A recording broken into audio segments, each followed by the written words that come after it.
Good morning friends. આજે આપણે last lecture ચાલુ કરીએ કે જેમાં આપણે ઉષ્મા એન્જિન અને રેફ્રિજરેટરના એક્ઝામ્પલ જોઈશું. ફર્સ્ટ ઓફ ઓલ, ઉષ્મા એન્જિન અને રેફ્રિજરેટરના કાર્ય પદ્ધતિ તમને લોકોને ખબર જ હશે.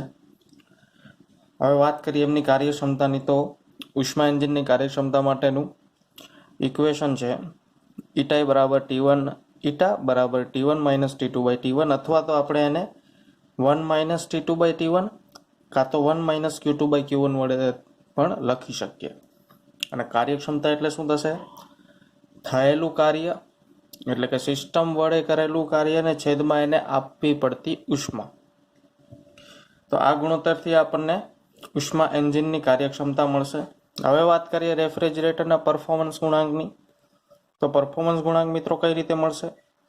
તો પરફોર્મન્સ ગુણાંક આપણને Q2 ડિવાઇડ બાય W થી મળી જશે.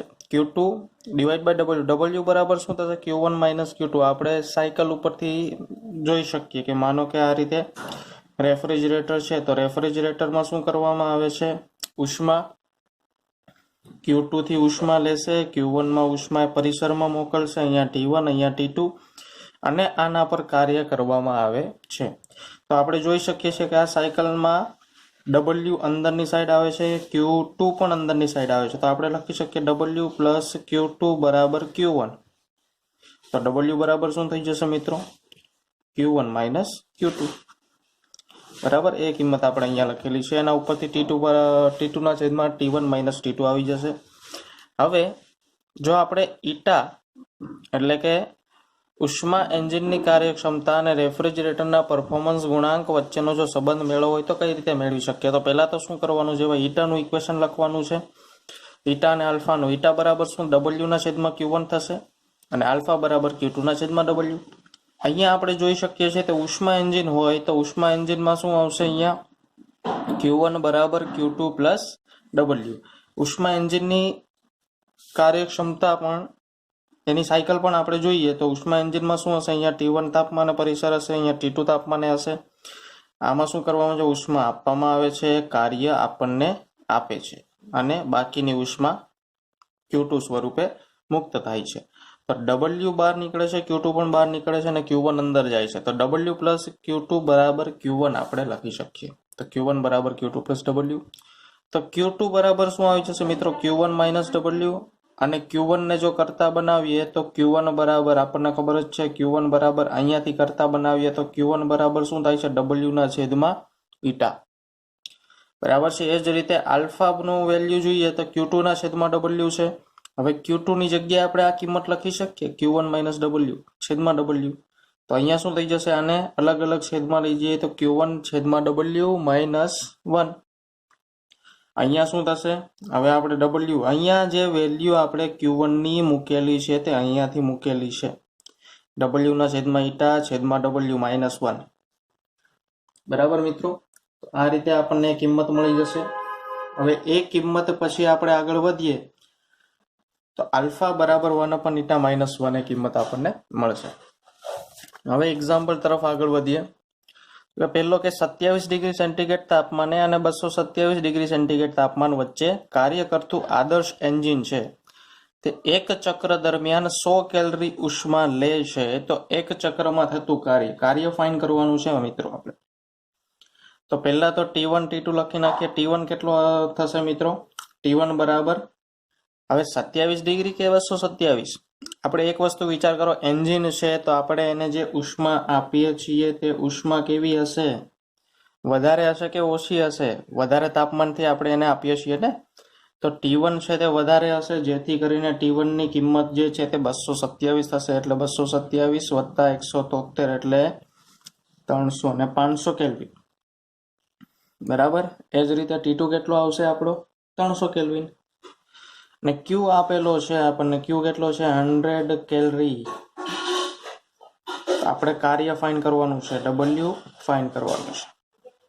તો આપણે W ફાઇન કરવાનું છે, પણ એક વસ્તુ યાદ રાખો, T1 T2 આપણને આપેલું છે તો આપણને ઈટા કાર્યક્ષમતાનું સૂત્ર ખબર છે. ઈટા બરાબર શું થશે મિત્રો?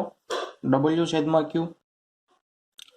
Q1 કહીએ. અહીંયા આટલી ઉષ્મા શું કરવાની છે? ઉષ્મા લે છે, એટલે આ ઉષ્મા આપેલી છે તો Q1 સ્વરૂપે આવશે. બરાબર. અહીંયા આપણે લખી શકીએ 1 માઇનસ T2 બાય T1. આ કાર્યક્ષમતાનું સૂત્ર છે ને, આ બંનેને સરખાવી દો તો જોઈએ W બરાબર અહીંયા શું આવી જશે, W બરાબર Q1 કૌંસમાં 1 minus T2 by T1. Q1 કેટલો છે 100 કેલરી, 1 માઇનસ T2 કેટલો છે, T2 છે 300 ડિવાઈડ બાય 500. તો આનું મલ્ટિપ્લિકેશન કરીને આપણે આન્સર લાવીએ તો 100 ગુણ્યા અહીંયા થશે 200 ના છેદમાં 500. બરાબર છે. અહીંયા 5 દૂને 10 ને 20 ને 40. તો આ 40 જે આવેલું છે તે કેલરી પ્રમાણે છે, પણ આપણે કાર્ય જૂલમાં જોઈએ તો ગુણ્યા કેટલા કરશું 4.2. આને 4.2 વડે ગુણાકાર કરશું એટલે એ આન્સર આપણને જૂલમાં મળી જશે. નેક્સ્ટ એક્ઝામ્પલ જોઈએ. કાર્નોટ રેફ્રિજરેટરનો પરફોર્મન્સ ગુણાંક, આપણને પરફોર્મન્સ ગુણાંક આલ્ફા આપેલો છે 5/3. જે રેફ્રિજરેટરનું પ્રાપ્તિસ્થાનનું તાપમાન -27 ડિગ્રી સેન્ટીગ્રેડ હોય તો ઠારણ વ્યવસ્થાનું તાપમાન શોધો. હવે પ્રાપ્તિસ્થાન તાપમાન છે એટલે મિત્રો આપણને સાયકલ પ્રમાણે અહીંયા ખબર પડવી જોઈએ. આ Q1 હશે, અહીંયા બહાર નીકળતો હશે તે અંદર જતો હશે તે Q2, એટલે કે પ્રાપ્તિસ્થાન એટલે આ T2 આપણને આપેલો છે. બરાબર છે ને, અહીંયા T1 હશે, આની ઉપર કાર્ય કરવામાં આવે તો T2 બરાબર કેટલા થશે -23 વત્તા 273. 273 એટલે 50 ને 250 કેલ્વિન. બરાબર, આ આપણને તાપમાન મળેલું છે. તો હવે આપણે શું કરવાનું છે, આલ્ફા આપેલો છે તો આલ્ફા બરાબર ઇક્વેશન શું આવશે મિત્રો, આલ્ફા બરાબર T2 upon T1 minus T2 આવશે ને. તો આ ઇક્વેશનની વેલ્યુ ઉપરથી આપણે શું ફાઇન્ડ કરીશું, T1 ફાઇન્ડ કરીશું. કિંમત મૂકી દઈએ 5/3 બરાબર T2 કેટલો છે 250 છેદમાં T1 minus 250. ક્રોસ મલ્ટિપ્લિકેશન કરી દો. 5T1 માઇનસ, એક કામ કરીએ અને ઇઝી કરવા માટે આપણે અહીંયા આની સાથે જ ગુણી દઈએ 50. T1 માઇનસ 250 બરાબર અહીંયા શું આવશે 150. તો T1 બરાબર કેટલો આવી જશે 250 ને 300 ને 400. તો 400 કેલ્વિન આપણને આન્સર મળેલો છે. બરાબર છે મિત્રો. હવે નેક્સ્ટ આપણે આવીએ નેક્સ્ટ એક્ઝામ્પલ પર. કાર્નોટ એન્જિન ચક્ર દરમિયાન 127 ડિગ્રી સેન્ટીગ્રેડના પ્રાપ્તિસ્થાનમાંથી 1000 જૂલ ઉષ્મા શોષે છે, એટલે આ Q1 આપેલો છે. બરાબર છે, Q1 બરાબર કેટલો છે 1000 જૂલ ને 600 જૂલ ઉષ્મા ગુમાવે છે. Q2 પણ આપેલો છે 600 જૂલ. તો આપણે શું ફાઇન્ડ કરવાનું, એન્જિનની કાર્યક્ષમતા ફાઇન્ડ કરી શકીએ આપણે. ઈટા બરાબર ઇક્વેશન જોયેલું જ છે 1 માઇનસ Q2 બાય Q1. તો અહીંયાથી 1 માઇનસ Q2 કેટલો છે 600 છેદમાં 1000. તો અહીંયા કેટલો આવશે 400 છેદમાં 1000 આવી જશે. ગુણ્યા 100 કરશો એટલે કાર્યક્ષમતા મળશે ને, કેટલે આવશે 40%. તો એની કાર્યક્ષમતા આપણને મળેલી છે. હવે નેક્સ્ટ શું ફાઇન્ડ કરવાનું છે, ઠારણ વ્યવસ્થાનું તાપમાન T2 ફાઇન્ડ કરવાનું છે મિત્રો. તો T1 આપણને આપેલું છે 127. તો T1 બરાબર કેટલા થશે 127 વત્તા 273. 127 વત્તા 273 કેટલા થાય મિત્રો 273. 127 ને 273 300 ને 400 કેલ્વિન થશે. બરાબર છે. તો ઈટા આપણને મળેલો છે. ઈટા બરાબર શું લખીએ 1 માઇનસ T2 બાય T1 લખી શકીએ. તો અહીંયા શું લખશો 40 છેદમાં 100 લખવાના ને, આપણે ટકાવારીમાં નથી જોતું. 1 માઇનસ T2 બાય T1 કેટલો છે 400. આ એનો આન્સર આપણે મેળવેલો છે અહીંયા. હવે આન્સર બી નો મેળવવાનો છે. તો એના માટે જોઈએ કે ભાઈ અહીંયાથી આ ઇક્વેશનમાં આપણે 0 0 કેન્સલ કરીએ તો અહીંયા શું આવશે 4/10 બરાબર 1 માઇનસ T2 બાય 400. હવે T2 બાય 400 ને આ બાજુ લાવીએ અને આ કિંમતને આ બાજુ લાવીએ તો શું થશે T2 બાય 400 બરાબર અહીંયા આવશે 1 માઇનસ 4/10. બરાબર છે. તો અહીંયા T2 બરાબર 400 ને અહીંયા શું આવશે 10 માંથી 4 જાય એટલે 6/10. અહીંયા કેન્સલ 6 ચોક 24 એટલે કે 240 કેલ્વિન આન્સર આપણો મળશે. બીજાનો આન્સર થયો. હવે ચક્ર દરમિયાન થતું કાર્ય ફાઇન્ડ કરવાનું છે. કે આખું ચક્ર પૂરું કરે તે દરમિયાન કાર્ય કેટલું થયેલું હશે, તો ઈટા બરાબર ડબલ્યુ ના છેદમાં Q1. ઈટા કેટલો છે 40 ના છેદમાં 100 ગુણ્યા Q1 કેટલો છે 1000 બરાબર ડબલ્યુ. કેટલા થશે? ડબલ્યુ બરાબર 400 જૂલ. આ બી અને આ તમારો સી. ચાલો નેક્સ્ટ જોઈએ. કાર્નોટ એન્જિનની કાર્યક્ષમતા 40% છે અને ઠારણ વ્યવસ્થાનું તાપમાન 300 કેલ્વિન છે. જો કાર્યક્ષમતા 60% કરવી હોય તો ઉષ્મા પ્રાપ્તિ સ્થાનનું તાપમાન શોધવાનું છે. હવે પહેલી કાર્યક્ષમતા આપેલી છે તો ઈટા બરાબર આપણે શું કરી શકીએ? ઈટા બરાબર 1 - T2/T1 ઇક્વેશન લગાવી દો. બરાબર છે. હવે ઠારણ વ્યવસ્થાનું તાપમાન કેટલું છે? 300. એનો મતલબ કે T2 આપણને આપેલો છે તો T2 બરાબર 300 છે. આ 40% છે. તો અહીંયા આપણે 40/100 બરાબર 1 - T2/T1 લખી શકીએ. બરાબર છે. તો આ રીતે આપણે કિંમત લખીશું એટલે 4/10. અહીંયા T2 ની કિંમત 300 આવશે એટલે કે 4 આને આ બાજુ લઈ આવીએ તો T2/T1 બરાબર અહીંયા શું આવશે? 1 - 4/10 એટલે મિત્રો ખબર છે 6/10 થશે. T2 ની કિંમત આપણને ખબર છે તો આને ઉપર લાવીએ અને આને આ બાજુ લાવીએ તો શું થઈ જશે? T1. આ T1 અહીંયા લાવશું. અહીંયા આનો આન્સર આપણને કેટલો મળશે? 6/10 બરાબર. તો 10 આની સાથે ગુણાશે. T2 ગુણ્યા 10 છેદમાં 6. T2 કેટલો છે? 300. ડાયરેક્ટ 300 લખી દઉં છું. 6 × 5 = 30 એટલે 50 ને અહીંયા T1 આપણને કેટલો મળી જશે? 500 કેલરી મળશે. બરાબર. પણ આપણે કેના માટે ફાઇન કરવું છે? આપણે 60% કરવી હોય 60% કરવી હોય તો એની ઉષ્મા પ્રાપ્તિ સ્થાનનું તાપમાન શોધવાનું છે. તો 60% માટે એટલે કે 60/100 બરાબર 1 - અહીંયા T2 કેટલો છે? 300/T1. અહીંયા શું આવશે? આને આ બાજુ લઈ આવીએ તો 1 - 6/10 એટલે આ બાજુ લાવીએ બરાબર અહીંયા 300/T1 લખી શકીએ. અહીંયા આવશે 4/10 બરાબર 300/T1.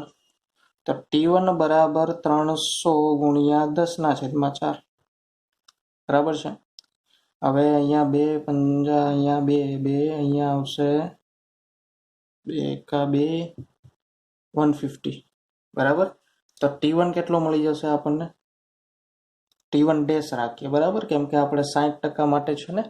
તો T1 ડેશ બરાબર અહીંયા થઈ જશે 150 15 5 75 750 કેલ્વિન બરાબર. તો 750 કેલ્વિન આપણને આન્સર મળેલો છે. હવે જો આપણને એવું કીધું હોય કે બંને વચ્ચેનો ડિફરન્સ શું હશે તો T1 ડેશ માઇનસ આપણે T1 લઈશું જેથી કરીને 750 - 500 એટલે કે 250 આવશે.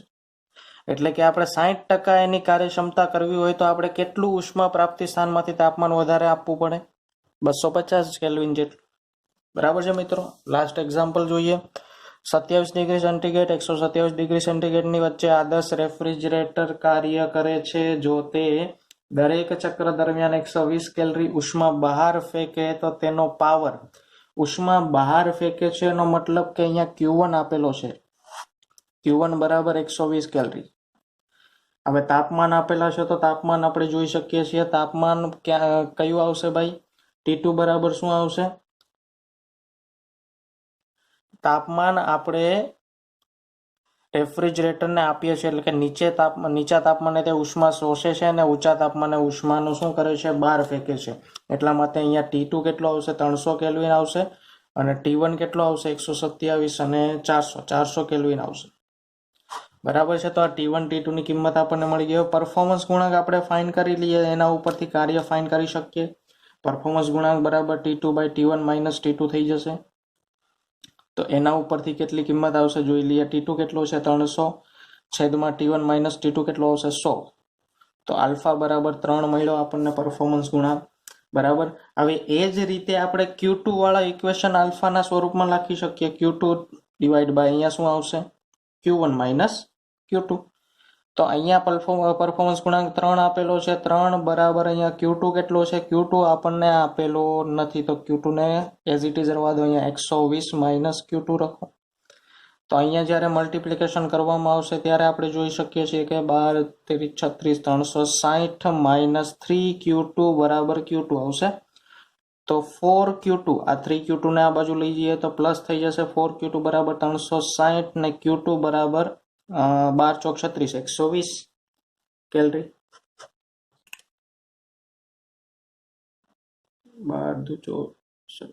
9 ચોક 36 સોરી અહીંયા 90 આવશે. 90 કેલરી Q2 ઉષ્મા મળેલી છે.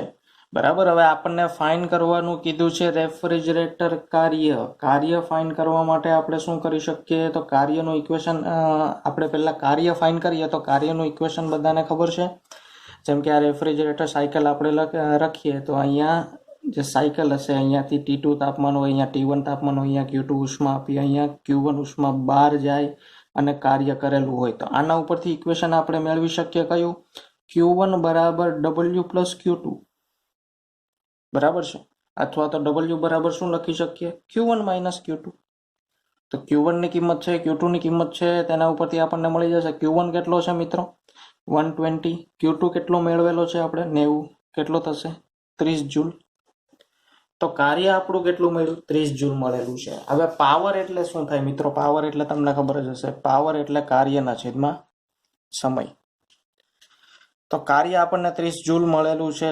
સોરી, અહીંયા 30 જૂલ નથી, 30 કેલરીમાં છે અને જૂલમાં કન્વર્ટ કરવા માટે ઇન્ટુ 4.2 કરવું પડશે. ડિવાઈડ બાય સમય. માનો કે 1 સેકન્ડ માટે લઈએ તો 1 સેકન્ડ અહીંયા તો 30 ગુણ્યા 4.2 એટલે આનો જે પણ આન્સર આવે તે તમને જૂલ પર સેકન્ડમાં પાવર મળી જશે અથવા તો વોટ.